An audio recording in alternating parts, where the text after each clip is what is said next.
நம்மளை நிறைய நேரங்களில் ஒரு சில பேர் கஷ்டப்படுத்திடலாம். கஷ்டப்படுத்தும் போது, அதுவும் நம்மளை புரிஞ்சுக்கிட்டவங்க கஷ்டப்படுத்தும் போது ரொம்ப கஷ்டமாயிடும். அது ஒரு வகை. இன்னொரு வகை என்ன அப்படின்னு பார்த்தோம்னா, நம்ம ஒருத்தவங்க மேலே ட்ரஸ்ட் வச்சுருப்போம். அந்த ட்ரஸ்ட் வச்சவங்களும் நம்ம பின்னாடி போய் நம்மளை கஷ்டப்படுத்திடுவாங்க, இல்லை நம்ம முன்னாடி கூட கஷ்டப்படுத்தலாம்.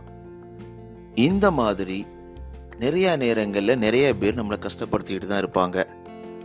அந்த மாதிரியான சூழ்நிலைகளில் நம்ம என்ன பண்ணலாம்? 6 cool things to do if someone hurts you. அவங்க பாட்டுக்கு அவங்க என்ன நினைச்சாங்களோ அதை பண்ணிட்டு போயிடுவாங்க. ஆனால் மனசு ஃபுல்லாக வலியோட காத்துக்கிட்டு இருக்க, கஷ்டப்பட்டுட்டு இருக்க நமக்கு என்ன பண்ணலாம் அப்படின்றத சொல்லக்கூடிய எபிசோடு தான் இந்த எபிசோடு. தொடர்ந்து இணைந்திருங்கள்.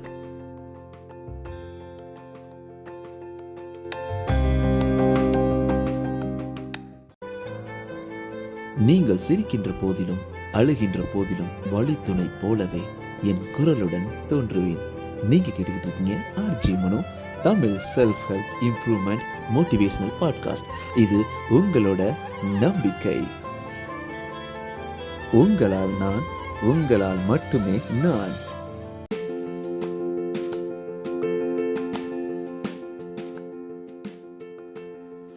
அனைவருக்கும் அன்பான வணக்கங்கள். நண்பா, நண்பி, எல்லாரும் எப்படி இருக்கீங்க? ஒரு அழகான நேரத்தில் உங்களை சந்திக்கிறதுல ரொம்பவே சந்தோஷம். கொஞ்சம் டிலேவாயிடுச்சு. ஸோ இந்த பாட்காஸ்ட் நான் சீக்கிரமே பண்ணணும்னு நினைக்கும் போது இந்த வாரம் ஃபுல்லாக பயங்கர ஹெவி பிஸி ஆகிடுச்சு. ஸோ உங்ககிட்ட ஒரு சின்ன விஷயத்தை ஷேர் பண்ணணும்னு ஆசையாக இருக்குது. ஸோ இந்த வாரம் மட்டும் 2 ஸ்பீக்கிங் என்கேஜ்மெண்ட் எனக்கு கிடைச்சது. அதில் ஏதாவது மணி கிடைச்சதான்னு கேட்டிங்கன்னா இல்லை, சந்தோஷம் தான். எகெயின் இது எல்லாமே முழுக்க என்னோட கம்யூனிட்டிக்கு என்னால் முடிஞ்சதை நான் திருப்பி கொடுக்கணும் அப்படின்ற ஒரு ஆசையும் கூட. ஸோ அதில் ஒரு என்கேஜ்மெண்ட் இந்தியாவில் சத்யபாமா யூனிவர்சிட்டி இருக்குல்ல, அவங்க ஸ்டூடெண்ட்ஸ்க்கு சைபர் செக்யூரிட்டி பற்றி அவங்களுக்கு கொடுக்குறது. நான் ஒரு மோட்டிவேஷனல் ஸ்பீக்கர் மட்டும் கிடையாது, ஒரு சைபர் செக்யூரிட்டி அவேர்னஸ் ஸ்பீக்கரும் கூட, ஒரு டெக்னிக்கல் ஸ்பீக்கரும் கூட. ஸோ உங்களுக்கு தெரிஞ்சு ஒரு ஸ்கூல்லையோ காலேஜஸ்லையோ இல்லை பேரண்ட்ஸ்க்கோ ஸ்டூடெண்ட்ஸ்க்கோ ஒரு சைபர் செக்யூரிட்டி அவேர்னஸ் கொடுக்கணும், இல்லை மோட்டிவேஷனல் ஸ்பீக்கிங் கொடுக்கணும் அப்படின்னா என்னோட RJ Mano _ இந்த இன்ஸ்டாகிராம் பேஜில் கனெக்ட் பண்ணுங்கள். நான் ஃப்ரீயாகவே பண்ணி கொடுக்குறேன்.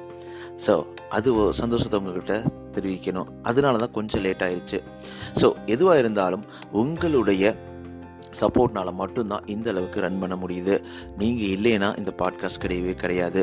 நம்ம ஒரு மிகப்பெரிய மைல்ஸ்டோனை திருப்பி ரீச் பண்ணியிருக்கோம். கிட்டத்தட்ட 2 லட்சத்துக்கும் மேலான டவுன்லோட் ஸ்பாட்டிஃபைல மட்டும் நம்மளுக்கு நடந்திருக்கு. மற்ற எல்லாத்தையும் சேர்த்தோன்னா கிட்டத்தட்ட 3 lakhs people 3 lakhs டைம்ஸ் இங்கே பாட்காஸ்ட்டை லிசன் பண்ணிக்கிட்டு இருக்கிறாங்க. அது தொடர்ந்து முன்னேறிக்கிட்டே போயிட்டு இருக்கு. நிறைய லிசனர்ஸ் ஃபாலோ பண்ணிகிட்டு இருக்காங்க. இது எல்லாமே உங்களால் மட்டும்தான். உங்களுக்கு ஒரு மிகப்பெரிய நன்றி. ஸோ உங்களுடைய சப்போர்ட்டை நீங்கள் எந்த பாட்காஸ்ட் பிளாட்ஃபார்ம் லிசன் பண்ணாலும் மறக்காமல் சப்ஸ்கிரைப், ஃபாலோ பண்ணிடுங்க நண்பா, நண்பி. அது மட்டும் இல்லாமல் உங்களுடைய 5 ரேட்டிங்ஸை ஆப்பிள்லையும் ஸ்பாட்டிஃபைலையும் தொடர்ந்து கொடுத்துக்கிட்டே இருங்க. அது ரொம்பவே யூஸ்ஃபுல்லாக இருக்கும். அது ஏன் அப்படின்னா நம்ம நிறையா மக்களை சென்றடைய முடியும். நிறையா மக்களை ஏன் சென்றடையணும் அப்படின்னா இந்த ஒரு சின்ன மாற்றத்தை என்னால் ஏற்படுத்த முடியும். ஒரு நம்மளுடைய குரல் வழியாக அவங்களுக்கு ஒரு ஆறுதலாகவும் அவங்களை உந்தி தள்ளக்கூடிய விஷயாகவும் மாற முடியும் அப்படின்ற ஒரு சின்ன சந்தோஷத்தில் நான் தொடர்ந்து ஓடிக்கிட்டு இருக்கேன். Alright. So one more time, last time RJ Mano _ இந்த இன்ஸ்டாகிராம் பேஜில் என் கூட நீங்கள் பேசலாம். உங்களுடைய தாட்ஸ், உங்களுடைய கமெண்ட்ஸ், உங்களுடைய ஃபீட்பேக் நீங்கள் அடுத்த பாட்காஸ்டில் பேசணும் அப்படின்னா கூட பேசலாம். ஸோ செகண்ட் பார்த்தோம்னா, நம்மளுடைய வாட்ஸ்அப் சேனல் லிங்க் இந்த பாட்காஸ்ட்டோட டிஸ்கிரிப்ஷனில் கொடுத்துருக்கேன். நீங்கள் வாட்ஸ்அப் சேனலில் ஆட் பண்ணிக்கலாம். ஸோ கிட்டத்தட்ட ஒரு 10-15 பேர் நம்ம சேனலில் ஆட் பண்ணவொடனே உங்களுக்கு தேவையான நிறைய பாசிட்டிவான விஷயத்தை நான் நேரடியாகவே அனுப்பலாம் அப்படின்ற மாதிரி பார்த்துட்ருக்கேன். ஸோ அதுக்கு நீங்கள் சப்போர்ட் பண்ணணும். உங்களுக்காக காத்துக்கிட்டு இருக்கேன். தொடர்ந்து நீங்கள் எனக்கு சப்போர்ட் பண்ணிகிட்டே இருங்க. ஆல்ரைட். இன்றைக்கி நம்ம டாபிக் என்ன அப்படின்னு பார்த்தோன்னா, நம்மளை கஷ்டப்படுத்துகிறவங்க அவங்க யாருனாலும் இருக்கலாம். ஆஃபீஸில் நம்ம ட்ரஸ்ட் பண்ண நம்மளை கொலீக்காக இருக்கலாம், நல்ல ஃப்ரெண்டாக இருக்கலாம், நம்மளுடைய லவ்வராக இருக்கலாம், இல்லை நம்மளுடைய மனைவியாக இருக்கலாம், நம்மளுடைய குடும்பங்களாக இருக்கலாம், இருக்கலாம். யாராக இருந்தாலும் நம்ம மனசை கஷ்டப்படுத்திடுறாங்க அப்படின்னா நம்மளுக்கு ரொம்ப கஷ்டமாகவே இருக்கும். அது நம்மளுக்கு நிறைய நெகட்டிவிட்டியை கொடுக்கும். என்னடா இப்படி நடந்துச்சு அப்படின்ற ஒரு என்ன சொல்கிறது, ஒரு சோர்வு அப்படி தான் இருக்கும். ஸோ அந்த நேரங்களில் எல்லாமே நமக்கு ரொம்பவே கஷ்டமாக இருக்கும். என்னடா இப்படி ஆயிடுச்சு, ஏன் இப்படி ஆகுது, இது ஏன் இப்படி நடந்திருக்கலாம், ஸோ அவங்க என்ன நினைக்கிறாங்க, அவங்க ஏன் இப்படி கஷ்டப்பட்டாங்க, அதுவும் நம்மளை நம்பி கழுத்து இருக்கிறாங்க பார்த்தீங்களா, ட்ரஸ்டபுள் ஃப்ரெண்ட்ஸ் அப்படி பண்ணுறாங்க அப்படின்னா ரொம்பவே வலியாக இருக்கும், வேதனையாக இருக்கும். ஸோ அந்த மாதிரி நேரங்களில் நம்ம எப்படி அதுலேருந்து வெளிவருவது, இல்லை அந்த சுச்சுவேஷன் எப்படி ஹேண்டில் பண்ணுறது. நிறைய நேரங்கள் நானே யோசிச்சிருக்கேன். ஒரு ஆளை ரொம்ப நம்பிடுவேன், அவங்களுக்கு நிறைய அன்பு செலுத்துவேன். ஆனால் அவங்க திருப்பி நம்மளை காலவாடுற மாதிரியான ஒரு செயல்களை செய்யும் பொழுது வரும் பாருங்க கஷ்டம், கோபம், எரிச்சல் எல்லாமே ரொம்ப ரொம்ப ரொம்ப ரொம்ப கடினமாக இருக்கும். ஸோ அப்போ என்ன பண்ணலாம் அப்படின்னு பார்த்தீங்கன்னா, அந்த number 1, recognise no one harms another unless they are in pain themselves சொல்லுவாங்க. இதை நம்ம நிறைய எபிசோடில் உங்களுக்கு இந்த பாயிண்ட் நான் சொல்லியிருக்கேன் நிறைய நேரங்களில். ஸோ உங்ககிட்ட ஒரு விஷயத்தை கஷ்டப்படுத்துறதுக்காக அவங்க ட்ரை பண்ணுறாங்க அப்படின்னா நம்ம அதுக்கு எப்படி ரியாக்ட் பண்ணுறோம், அதில் தான் அந்த வலியும் வேதனையும் இருக்குது. ஸோ உலகத்தில் எல்லா கஷ்டங்களும் கஷ்டமான சூழ்நிலைகளும் வந்தால் கூட நம்ம எப்படி அதை மனசில் எடுத்துகிட்டு போகிறோம், எப்படி அதுக்கு ரியாக்ட் பண்ணுறோம். the reaction is the actually whether it's going to be painful or it's going to be a not painful அப்படின்னு சொல்லலாம். ஸோ அதுதான் வந்து டிசைட் பண்ணுது. அப்போது நம்ம அதை எப்படி எடுத்து செல்ல போகிறோம். அப்போது நான் ஒருத்தவங்க கஷ்டப்படுத்துகிறாங்கன்னா நீ ஈஸியாக எடுத்துக்குவியா அப்படின்னு கேட்டிங்கன்னா, நம்மளை கஷ்டப்படுத்துகிறாங்கன்னா அவங்களை இக்னோர் பண்ணிடுங்க. ஸோ அவங்கள வேலை ஒரு ரிவெஞ்ச் எடுத்துக்கிட்டு அவங்களுக்கு ஈக்குவலாக நம்ம அவங்கள கஷ்டப்படுத்தணும்னு நினைக்கும் போது நம்ம மனசு தேவையில்லாத ஒரு சாக்கடையான ஒரு உணர்வுகளோட உள்ள என்ட்ராகுது அப்படின்னு தான் மீனிங்கு. அதனால நம்மளுக்கு எதுக்குங்க அந்த பேட் மூடு, அந்த பேட் பிரச்சனை எல்லாமே, நமக்கு நல்ல பீஸ்ஃபுல்லான பாசிட்டிவான லைஃப் தானே வேணும். என்ன சொல்கிறீங்க? ஸோ அந்த சந்தோஷமான வாழ்க்கை வேணும் அப்படின்னா நம்ம இக்னோர் பண்ணிட்டு போயிட்டே இருக்கணும். அதுக்கப்புறம் செகண்ட் பாயிண்ட் பார்த்தோன்னா, no one can hurt you unless you let them. So நீங்கள் அவங்களுக்கு கொடுக்கக்கூடிய இடங்கள் மட்டும்தான் அவங்க ஹர்ட் பண்ணுவாங்க. நம்ம இனிஷியலாக பழகும் போது நீங்கள் என்னன்னாலும் பேசலாம் மச்சி, நீங்கள் என்னென்னாலும் பேசலாம்டி, என்னன்னாலும் பேசலாம், எதுனாலும் பண்ணலாம், இல்லை அப்படி இப்படின்னு சொல்லிட்டு அவங்கக்கிட்ட போய் புலம்பிக்கிட்டு அவங்கக்கிட்ட உளறிக்கிட்டு இதெல்லாம் பண்ணி முடித்த பின்னாடி அவங்க ஒரு அட்வான்டேஜ் எடுக்க ஆரம்பிப்பாங்க அவங்கள. ஸோ எல்லாருமே யாருக்குமே ஒரு ஒரு லைன் இருக்குது. எதுவுமே நம்மளுக்கு ரொம்ப நெருக்கமானவங்களாக இருந்தால் கூட ஒவ்வொருத்தருக்கும் தனியாக மனசு இருக்குது, அவங்களுக்குரிய ஒரு பாண்டு, ஒரு பார்டர் இருக்கும். சரிங்களா? ஸோ அதை தாண்டி வரும் பொழுது அது எப்பயுமே பிரச்சனையாக முடிவதற்கான வாய்ப்புகள் இருக்குது. ஸோ அப்போ எப்போவுமே அவங்கள நீங்கள் அலோவ் பண்ணாதீங்க. உங்களுக்கு ஒரு ஃபஸ்ட் டைமே ஒரு சர்டைன் டைம் லிமிட்டை தாண்டி அவங்க உங்களை ஹர்ட் பண்ணணும் ட்ரை பண்ணும்போதே ஸ்டாப் பண்ண ஆரம்பிங்க. இல்லை இது ரொம்ப கஷ்டமாக இருக்குது எனக்கு, இதை நீ பண்ணாத அப்படின்ற மாதிரி நம்ம அவங்கள ஸ்டாப் பண்ண ஆரம்பிக்கும் போது மட்டும்தான் அவங்க ஸ்டாப் ஆகுவாங்க. அதை விட்டு நல்லா எல்லாமே பண்ணிவிட்டு அலோவ் பண்ணிட்டு அவங்கள பழக்கப்படுத்திட்டு அதுக்கப்புறம் அவங்க ஹர்ட் பண்ணுறாங்க சொன்னால் அது ரொம்பவே வந்து அவங்க கரெக்ட் பண்ணவும் மாட்டாங்க. திருப்பி நம்மளை தான் ஹர்ட் பண்ண ஆரம்பிப்பாங்க. ஸோ அதுக்கப்புறம் பார்த்தீங்கன்னா 3வது பாயிண்ட், ரெஸ்பெக்ட் யுவர் செல்ஃப் எனப் that you want to feel good. So உங்களுடைய மரியாதை அப்படின்றது செல்ஃப் எஸ்டீம், சுயமரியாதை அப்படின்னு சொல்லுவாங்க. அந்த சுயமரியாதை எப்போவுமே நீங்கள் விட்டு கொடுத்துடக்கூடாது.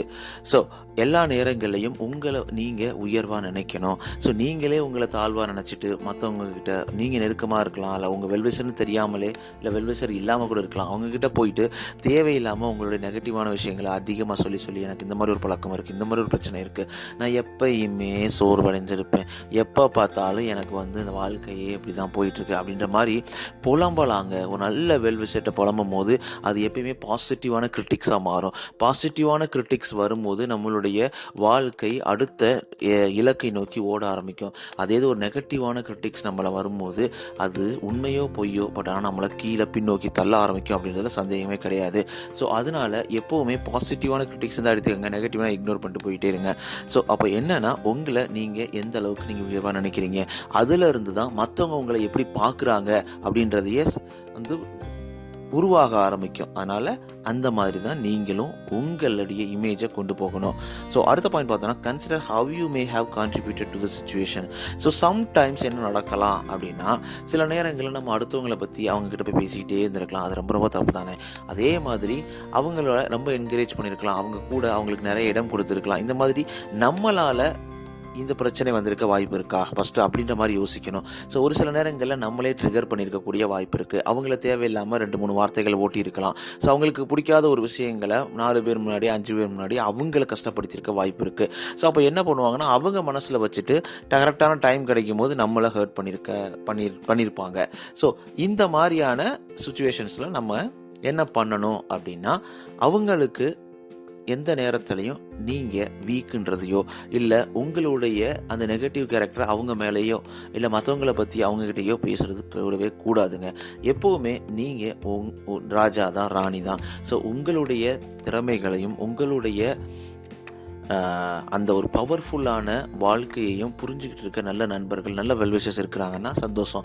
அதை தவிர நம்மளை சுற்றி எப்போ பார்த்தாலும் நெகட்டிவிட்டி இருக்கக்கூடிய மக்கள் இருக்கும்பொழுது இது நடக்கிறதுக்கான வாய்ப்புகள் இருக்குது. நம்ம ட்ரஸ்ட் பண்ண ஒருத்தர் ஆஃபீஸில் நம்ம ட்ரஸ்ட் பண்ணியிருப்போம், அவரே நம்மளுக்கு எதுவுமே கொடுக்கக்கூடாது இல்லை நம்ம மேலே வரக்கூடாதுன்னு நினைக்கிறாங்க அப்படின்னா, அப்போ that is not a right பிளேஸுங்க, that is a toxic place அப்படின்னு சொல்லலாம். இப்போ என்ன பண்ணலாம்னா 2-3 வழி தான் இருக்குது. ஒன்று, அந்த வேலையை விட்டு போயிடணும்.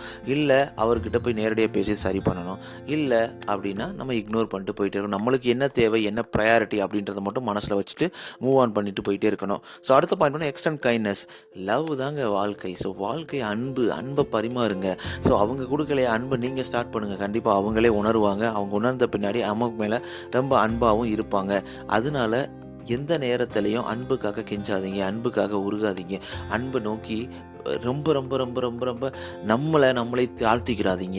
ஏன்னா எந்த ஒரு நல்ல அன்பும் நீங்கள் நல்லாவே இருக்கக்கூடாதுன்னு நினைக்க மாட்டாங்க, நீங்கள் கீழே போகணும்னு நினைக்கவும் மாட்டாங்க. நீங்கள் எப்பயுமே உயர்வாக இருக்கணும், நீங்கள் நமக்கு ஈக்குவலாக இருக்கணும், நல்ல அன்பை பரிமாறவங்க அப்படி தான் நினைப்பாங்க. அப்போ அந்த அன்பை எக்ஸ்டெண்ட் பண்ணுங்கள். அன்பை எல்லா இடத்துட்டையும் கெடுத்துட்டு போங்க.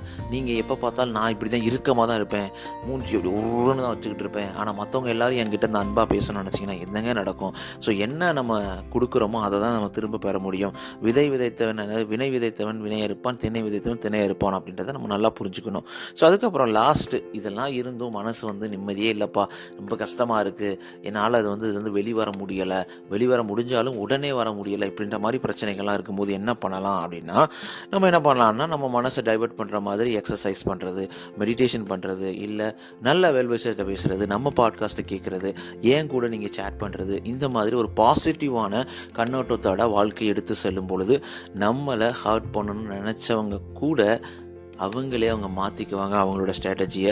அது மாதிரி நம்மளை ஹர்ட் பண்ணி அவங்க நம்ம வாழ்க்கையில் இடம் பெறணும்னு நம்ம அடம் பிடிக்கிறது, அது எப்படின்னா ஒரு பெரிய வேதனையை நம்ம மனசில் சுமந்துக்கிட்டே இருக்கிற மாதிரி. அதனால எந்த ஒரு நேரத்துலையும் நல்ல நண்பர்கள், நல்ல மனிதர்கள், நல்ல பாசிட்டிவான பீப்புளை எப்பயுமே உங்களை சுற்றி வச்சுக்கோங்க அப்படின்றத உங்ககிட்ட கேட்டுக்கிறேன். ஸோ இந்த டிப்ஸ்லாம் உங்களுக்கு ரொம்பவே யூஸ்ஃபுல்லாக இருந்திருக்கும் அப்படின்னு நினைக்கிறேன். ஸோ உங்கள் வாழ்க்கையில் நீங்கள் ட்ரஸ்ட் பண்ணுற ஒரு பர்சன் யாராக இருக்கலாம், யாராக இருந்தாலும் அவங்க உங்களை இந்த மாதிரிலாம் பண்ணும்போது, உங்களை ஹர்ட் பண்ணும்போது நீங்கள் இந்த வழிமுறைகள்லாம் நீங்கள் ஃபாலோ பண்ணீங்க அப்படின்னா ஈஸியாக அதுலேருந்து வெளிவந்து நம்ம வாழ்க்கை நம்ம சூப்பராக சந்தோஷமாக வாழலாம் அப்படின்றத கண்டிப்பாக கொடுக்கும் அப்படின்னு நம்பிக்கையோடு இந்த பாட்காஸ்ட்டை முடிக்கிறேன், இந்த எபிசோடு முடிக்கிறேன்.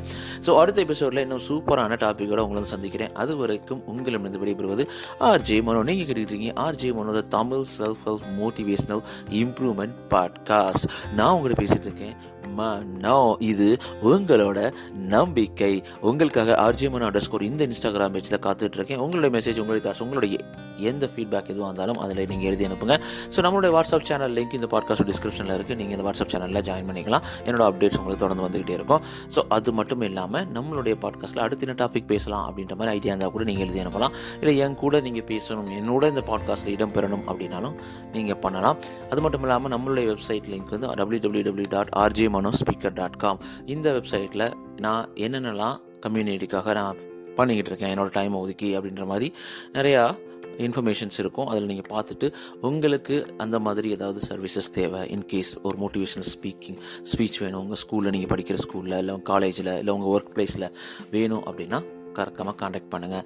அது மாதிரி சைபர் செக்யூரிட்டி அவேர்னஸ் உங்களுக்கு வேணும். ஏன் அப்படின்னு பார்த்தீங்கன்னா, நான் ஒரு சைபர் செக்யூரிட்டி ப்ரொஃபஷனல். ஸோ அதுதான் என்னோடய ப்ரொஃபஷன், பேஷன் தான் இது எல்லாமே. அப்படி இருக்கும்போது அது வேணாலும் கண்டிப்பாக என்னால் பண்ண முடியும். தொடர்ந்து நீங்கள் பாட்காஸ்ட்டை சப்போர்ட் பண்ணுங்கள், தொடர்ந்து லிசன் பண்ணுங்கள், உங்கள் நண்பர்கள்ட்ட ஷேர் பண்ணுங்கள். அடுத்த எபிசோடில் உங்களை சந்திக்கிறேன். அது வரைக்கும் உங்களிடம் விடைபெறுவது ஆர்ஜே மனோ. உங்கள் வாழ்க்கையில் அனைத்தும் சந்தோஷமாக, நிம்மதியாக, சூப்பராக, செம்மையாக அமைவதற்கு வாழ்த்துக்கள். நான் உங்களை பேசிகிட்டு இருக்கேன் Mano. Bye bye, take care.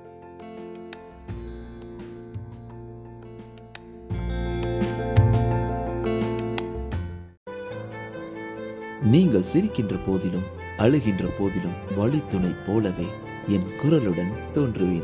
நீங்க கேட்டுக்கிட்டு இருக்கீங்க RJ Mano, Tamil self help improvement motivational podcast. இது உங்களோட நம்பிக்கை. உங்களால் நான், உங்களால் மட்டுமே நான்.